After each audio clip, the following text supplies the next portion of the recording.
Hello दोस्तों, नमस्कार। तो कैसे आप सब? आशा करते हैं आप सभी अच्छे होंगे, अच्छे से स्टडी कर रहे होंगे। दोस्तों, मैं हूं अंकित कुमार और आप देख रहे हैं आपका अपना यूट्यूब चैनल अंकित एजुकेशन इंस्टीट्यूट। दोस्तों, आज हम सीखने वाले हैं कक्षा 10 का एनसीईआरटी मैथ वास्तविक संख्या, यानी पहले अध्याय का जो चैप्टर दिया गया है वास्तविक संख्या, इनके बारे में हम डिटेल से बात करने वाले हैं। तो बने रहिएगा हमारी वीडियो के अंत तक। दोस्तों, सबसे पहले हम जान लेते हैं वास्तविक संख्या क्या है। सभी परिमेय और अपरिमेय संख्याओं के समूह को वास्तविक संख्या कहते हैं। जी हाँ, एक बार फिर से ध्यान से सुने। सभी परिमेय और अपरिमेय संख्याओं के समूह को वास्तविक संख्या कहते हैं। दोस्तों, सभी परिमेय प्लस अपरिमेय,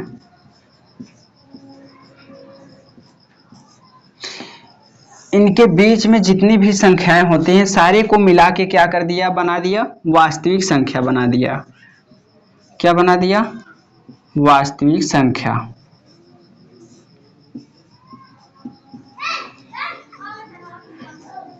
ये परिमेय और अपरिमेय को मिला, परिमेय और अपरिमेय,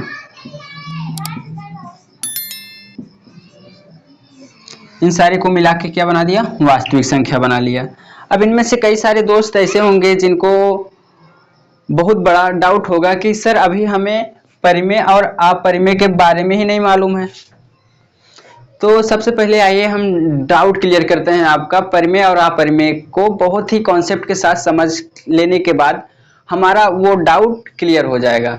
तो चलिए समझ लेते हैं पहला, परिमेय और अपरिमेय संख्या क्या है। दोस्तों, इनके अंदर कुछ भाईचारा भी है। सबसे पहले उनके बारे में जानेंगे, फिर आएंगे परिमेय और अपरिमेय के बीच में, यानी इनको हम डिटेल में समझेंगे। तो चलिए सबसे पहले इनके भाई लोगों के बारे में जान लेते हैं, इनके परिवार के सदस्यों के बारे में जान लेते हैं, यानी इनका परिवार का झोल क्या है। तो चलिए जान लेते हैं सबसे पहले इनके परिवार के बारे में। तो इनके परिवार के बारे में बात किया जाए, सबसे पहले आता है इनके परिवार के नाम में सबसे पहला नाम आता है प्राकृत संख्या। प्राकृत संख्या के बारे में जानेंगे। ये इसको हम ले लेते हैं एक नंबर पे ले लेते हैं इसको, प्राकृत संख्या, नेचुरल नंबर क्या है। वैसी संख्या जिसे हम एक से लिखना व पढ़ना स्टार्ट करते हैं, वैसी संख्या नेचुरल नंबर प्राकृत संख्या कहलाती है। दोस्तों, आपने कक्षा 1 में, 2 में, 3 में, 4 में, ऐसे क्लासों में आपने 1 से ही गिनती को प्रारंभ किया होगा, ना कि 0 से प्रारंभ किया होगा। 1 से पढ़ना स्टार्ट किए होंगे, या लिखना भी 1 से ही स्टार्ट करते हैं, ना कि 0 से। आप ऐसे पढ़े होंगे 1 2 3 4 5 6 ऐसे पढ़ते चले जाएंगे और अनंत तक पढ़ते चले जाएंगे, जिसका कोई और ना हो। वैसी संख्या क्या कहलाती है? हमारी प्राकृत संख्या कहलाती है। फॉर एग्जाम्पल, मान लीजिए आपने कोई संख्या गिनना स्टार्ट किया और 1 से गिनना स्टार्ट कर दिया, 2 3 4 5 ऐसे गिनते चले जाएंगे और अनंत तक जाएंगे, जिसका कोई अंत ना हो। वो क्या कहलाती है? प्राकृत संख्या कहलाती है। यानी आप 1 से स्टार्ट कीजिए पढ़ना और अनंत तक पढ़ते जाइए, जिसका कोई और ना मिले आपको। वैसी संख्या क्या कहलाती है? हमारा प्राकृत संख्या कहलाती है। तो आइए दोस्तों, इनके एक और भाई के बारे में जान लेते हैं, जिनका नाम है पूर्ण संख्या। आइए दोस्तों जान लेते हैं अब हमारा पूर्ण संख्या क्या है। पूर्ण संख्या यानी होल नंबर क्या है।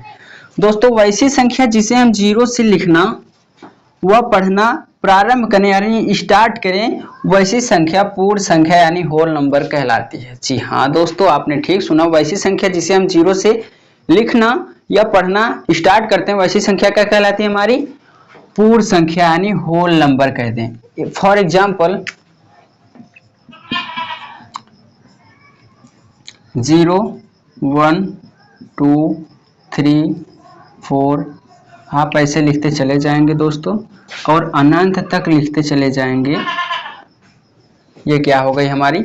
ये पूर्ण संख्या हो गई, यानी इसमें संख्याएं जो थी वो पूर्ण हो गई।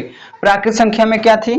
प्राकृत संख्या में ये थी कि हमें 1 से लिखना था, इसमें एक अक्षर की यानी एक डिजिट की कमी थी, एक नंबर की क्या थी?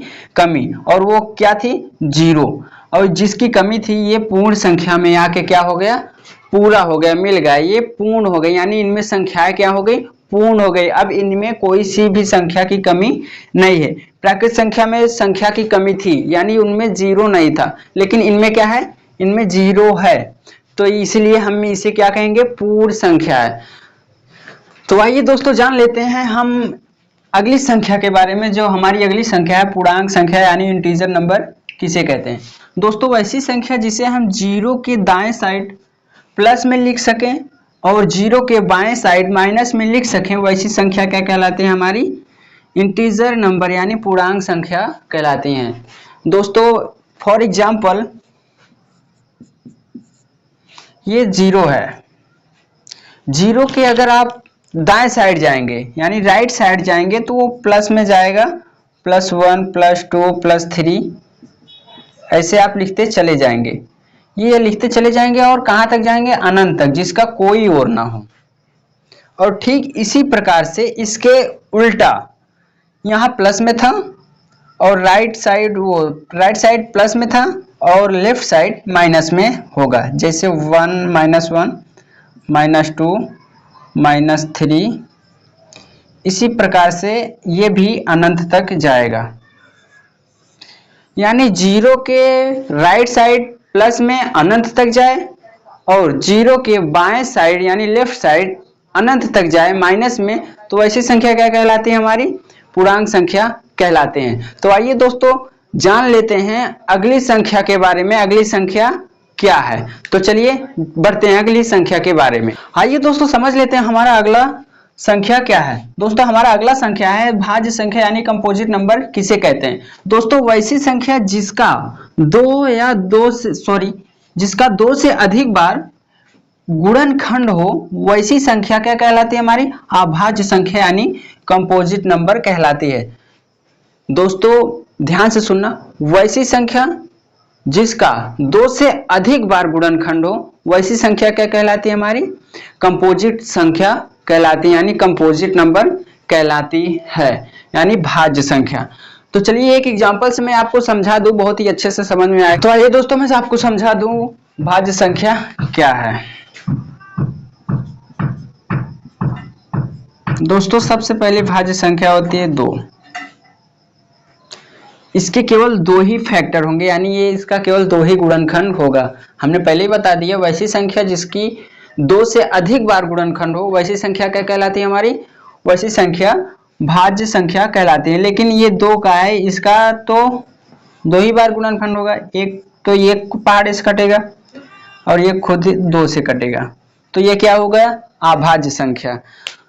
तो ये भी क्या है, भाज्य संख्या नहीं है। दोस्तों अब ले लेते हैं 4 भाज्य संख्या है, जी बिल्कुल है 4 भाज्य संख्या। क्यों, क्योंकि इसका 3 फैक्टर है, 1 से भी कटेगा, 2 से भी कटेगा और 3 से भी कटेगा, यानी इसके 2 से अधिक बार क्या हो गए, गुणनखंड हो गए। पहला 1, दूसरा 2 और तीसरा 3, ये 4 से भी कटेगा, 1 से कटेगा 4 बार में, 2 से कटेगा 2 बार में, 4 से कटेगा 1 बार में, तो ये क्या है, हमारी भाज्य संख्या है। दोस्तों ले लेते हैं हम अगला संख्या 6। क्या ये भाज्य संख्या है, जी बिल्कुल है। क्यों, क्योंकि इसके 3 से अधिक फैक्टर होंगे। पहले ये 1 से भी कट जाएगा, 2 से भी कट जाएगा और 3 से भी कट जाएगा, तो ये क्या हो गया, भाज्य संख्या। कहने का मतलब जिसका फैक्टर 2 से अधिक हो, यानी जिस संख्या का गुणनखंड 2 से अधिक बार में हो, वैसी संख्या क्या कहलाती है, हमारी अभाज्य संख्या, भाज्य संख्या कहलाती हैं। आई होप आपको समझ में आ रहा होगा अच्छे से। तो चलिए बढ़ते हैं अपने अगली संख्या की तरफ। हमारी अगली संख्या क्या कहती है, आइए दोस्तों जान लेते हैं हमारा अगला संख्या क्या है। दोस्तों हमारा अगला संख्या है अभाज्य संख्या यानी प्राइम नंबर किसे कहते हैं। दोस्तों वैसी संख्या जिसका 2 या 2 से कम, ध्यान से सुनना, वैसी संख्या जिसका 2 या 2 से कम बार गुणनखंड हो, वैसी संख्या अभाज्य संख्या कहलाती है। यहाँ भाज्य लिख दिया हमने, अभाज्य संख्या कहलाती है। अभाज्य संख्या यानी प्राइम नंबर। देखिए एक बार मैं फिर से आपको बता दूं, वैसी संख्या जिसका 2 या 2 से कम बार गुणनखंड हो, वैसी संख्या अभाज्य संख्या प्राइम नंबर कहलाती है। जी हाँ दोस्तों, वैसी संख्या जिसका 2 या 2 से कम बार गुणनखंड हो, वैसी संख्या क्या कहलाती है? हमारी अभाज्य संख्या कहलाती है। यानी जिसके केवल 2 ही फैक्ट हो, वैसी संख्या जो केवल स्वयं से और 1 से कटे, वैसी संख्या क्या कहलाती है? हमारी अभाज्य संख्या। इसके 2 ही फैक्टर हो, वो क्या कहलाते हैं? अभाज्य संख्या। एक एग्जांपल से मैं आपको बता दूं। सबसे पहले अभाज्य संख्या क्या है? 2, 3, 5, 7, 9 है? नहीं, 11। देखिए ये 2 जो है ना, इसके 2 ही फैक्टर हैं। पहला ये 1 से कटेगा, दूसरा खुद 2 से कट जाएगा। ठीक है, अब तीसरे की बात करते हैं, यानी 3 नंबर की। इसके भी 2 फैक्टर हैं, ये 1 से कटेगा और 3 से कटेगा। 5 का भी वही हाल है, 1 से कटेगा और 5 से कटेगा। 7 का भी वही हाल है, 1 से और 5 से भी कटेगा। 7 से। 11 का भी वही हाल है, 1 से और 11 से कटे। यानी वैसी संख्या जो इसके केवल 2 ही फैक्ट हों, वो संख्या क्या कहलाती हैं? प्राइम नंबर कहलाते हैं। जिसके 2 या 2 से कम बार फैक्ट हो, यानी 2 या 2 से कम बार में कटे, 2 या 2 से कम बार गुणनखंड हो, वैसी संख्या क्या कहलाती है? हमारी प्राइम नंबर, अभाज्य संख्या कहलाती है। तो चलिए दोस्तों बढ़ते हैं अपनी अगली संख्या की तरफ। हमारी अगली संख्या क्या कहती है? आइए दोस्तों जान लेते हैं हमारा अगला संख्या क्या है। दोस्तों हमारा अगला संख्या है सम संख्या, यानी इवन नंबर किसे कहते हैं? दोस्तों वैसी संख्या जिसे हम 2 से पूर्णतः विभाजित कर सके, वैसी संख्या क्या कहलाती है? हमारी सम संख्या कहलाते हैं, यानी इवन नंबर कहलाते हैं। दोस्तों वैसी संख्या जिसे हम 2 से पूरी तरीके से काट सके, यानी उसको विभाजित कर सके, वैसी संख्या क्या कहलाती है? हमारी सम संख्या कहलाती है। मान लीजिए एक एग्जांपल से समझ लीजिए,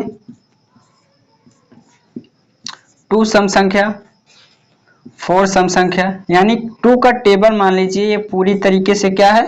सम संख्या कहलाती है। 2 का टेबल आप मान लीजिए सम की संख्या कहलाती है। सम संख्या आप कैसे पहचानेंगे? देखिए 0 से लिखते जाएंगे, 2 अक्षर को छोड़ के लिखेंगे, 0 लिखेंगे, 2 लिखेंगे, फिर 4 लिखेंगे, 6 लिखेंगे, 8 लिखेंगे। ये जिस संख्या के लास्ट में रहे समझ लीजिए वो संख्या सम संख्या है। तो आई होप सम संख्या आपको समझ में आ गया होगा। वैसी संख्या जिसे आप 2 से पूरी तरीके से विभाजित कर सकते हैं, वैसी संख्या क्या कहलाती है? हमारी सम संख्या कहलाती है। तो आइए दोस्तों बढ़ते हैं अपने अगली संख्या की तरफ। हमारा अगला संख्या क्या कहता है? आइए दोस्तों जान लेते हैं हमारा अगला संख्या क्या है। दोस्तों हमारा अगला संख्या है विषम संख्या किसे कहते हैं, यानी विषम संख्या क्या है? वैसी संख्या जिसे हम 2 से पूर्णतः विभाजित ना कर सके, वैसी संख्या क्या कहलाती है? हमारी ओड नंबर, यानी विषम संख्या कहलाती है। वैसी संख्या जिसे आप 2 से पूरी तरीके से नहीं काट सकते, वैसी संख्या क्या कहलाती है? वैसी संख्या विषम संख्या कहलाती है। मान लीजिए एग्जांपल ले लेते हैं एक, 3 को अगर आप डिवाइड करेंगे किससे? 2 से, तो ये पूरी तरीके से नहीं कटेगा, इनमें एक शेष आ गया जाएगा। आप देख लीजिए 2 1 जा 2, 1 शेष रह गया। तो ये क्या है? विषम संख्या है। यानी जो 2 से पूरी तरीके से ना कट पाए वो विषम संख्या है। मान लीजिए 3 था, ये 5 हो गया, 7 हो गया, 11 हो गया, ये सब सारे क्या हैं? ये सब विषम संख्या है। ये 2 से पूरी तरीके से नहीं कट सकती। जो 2 से पूरी तरीके से ना कटे वैसी संख्या क्या कहलाती है? हमारी विषम संख्या कहलाती है। तो जान लेते हैं हमारा अगला संख्या क्या है। जिसको सभी का इंतजार था वो घड़ी आ गई। तो आइए जान लेते हैं परिमेय और अपरिमेय संख्या क्या होती है। तो आइए इन दोनों में से सबसे पहले हम जान लेते हैं परिमेय संख्या क्या है। सबसे पहले परिमेय संख्या के बारे में हम बहुत ही डिटेल से कॉन्सेप्ट के साथ बात करेंगे, फिर उसके बाद हम बात करेंगे अपरिमेय संख्याएं क्या है। तो चलिए जान लेते हैं सबसे पहले परिमेय संख्या क्या है। तो आइए दोस्तों सबसे पहले जान लेते हैं हम परिमेय संख्या क्या है। देखिए दोस्तों, वैसी संख्या जिसे हम बटे यानी p बटा q के रूप में लिख सके, वैसी संख्या क्या कहलाती है, हमारी परिमेय संख्या यानी रेशनल नंबर कहलाती हैं। जी हाँ दोस्तों, वैसी संख्या जिसे हम p बटा q के रूप में लिख सकें, वैसी संख्या क्या कहलाती है, हमारी परिमेय संख्या कहलाती है। लेकिन साथ में इसका एक शर्त है, इसका शर्त यह है कि q यानी जो q है ये जीरो नहीं होना चाहिए। q जो है ये जीरो के बराबर नहीं होना चाहिए, नहीं तो ये क्या हो जाएगी, अपरिमेय संख्याएं हो जाएंगी। ठीक है, तो हमें ये ध्यान में रखना चाहिए कि क्यों बराबर जीरो नहीं होना चाहिए। फॉर एग्जाम्पल 1/2 परिमेय संख्या, 2/3 परिमेय संख्या, 3/4 परिमेय संख्या, लेकिन 4/0 ये परिमेय संख्या नहीं है, ये गलत है। दोस्तों परिमेय ने पहले ही बता दिया कि क्यों जो हो जीरो नहीं होना चाहिए, यानी क्यों बराबर जीरो नहीं होना चाहिए। अगर ये जीरो हो गया तो ये परिमेय संख्या नहीं है, इसीलिए इन्होंने पहले ही बता दिया कि p बटा q के रूप में लिख सकते हैं हम, लेकिन q बराबर जीरो नहीं होना चाहिए। तो वैसी संख्या जिसे हम p बटा q के रूप में लिख सकें, वैसी संख्या क्या कहलाती है, हमारी अपरिमेय संख्या कहलाती हैं। तो चलिए दोस्तों बढ़ते हैं अपनी अगली संख्या यानी अपरिमेय संख्या किसे कहते हैं उनके बारे में डिटेल से समझते हैं। तो चलिए बढ़ते हैं अपनी अगली। ये दोस्तों जान लेते हैं हमारा अगली संख्या क्या है। दोस्तों हमारी अगली संख्या अपरिमेय संख्या किसे कहते हैं। दोस्तों आइए सबसे पहले इसके बारे में जान लेते हैं कि अपरिमेय संख्या किसे कहते हैं। दोस्तों वैसी संख्या जिसे हम बटे यानी p बटा q के रूप में ना लिख सकें, वैसी संख्या क्या कहलाती है, हमारी अपरिमेय संख्या यानी इर्रेशनल नंबर कहलाती है।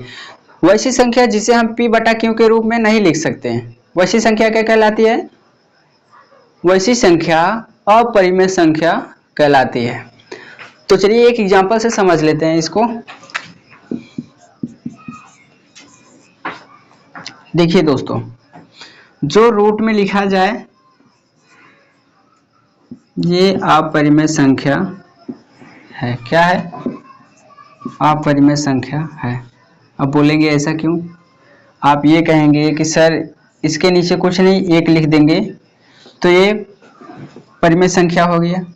जी ऐसा नहीं, परिमेय संख्या क्या कहता है कि दोनों पूर्णांक हो, यानी p भी पूर्णांक होना चाहिए और q भी पूर्णांक होना चाहिए। देखिए ये p बटा q, ये p बटा q क्या कहता है कि जो p हो, p मान लीजिए p पे 5 है, 5 q पे 4, ये दोनों क्या है, पूर्णांक है, तो इसीलिए क्या हो गई परिमेय संख्या। लेकिन अगर आप इसी को लिखेंगे √5 और यहाँ लिख देंगे 4 या 1 ही लिख दीजिए, 1 लिख दीजिए, क्या ये परिमेय संख्या है, नहीं है। क्यों, क्योंकि इसके ऊपर में रूट लगा हुआ है।